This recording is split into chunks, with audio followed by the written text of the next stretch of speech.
It's time for part 2 of the geology of the Beartooths. During the Mississippian, Pennsylvanian, and Permian, the Beartooths region was repeatedly flooded by shallow seas.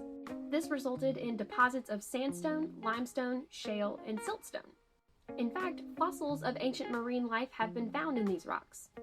While our dinosaur friends were stomping around in the Mesozoic, North America was constantly shifting and growing. Montana and Wyoming were no longer on the west coast, and North America was split in half by the Western Interior Seaway, a shallow sea that existed for most of this era. More of those sedimentary rocks were deposited at this time, and the seaway began to disappear towards the end of the Cretaceous due to the rising of the land. After the Mesozoic, things got interesting yet again.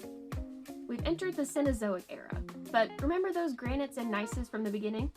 65 to 57 million years ago, those rocks were being pushed upward in a mountain building process known as the laramide orogeny.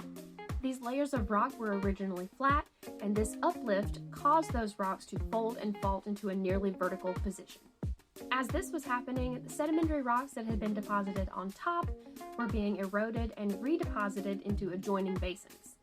Beartooth Butte, as we discussed in the last video, is proof that there were once sedimentary rocks on top of the Beartooths.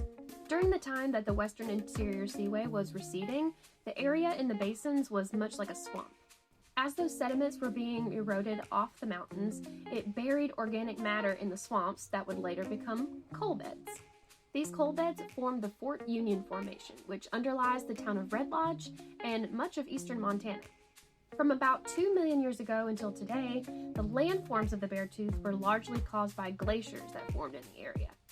As glaciers move, they erode the surrounding rock to create landforms such as cirques, horns, and U-shaped valleys.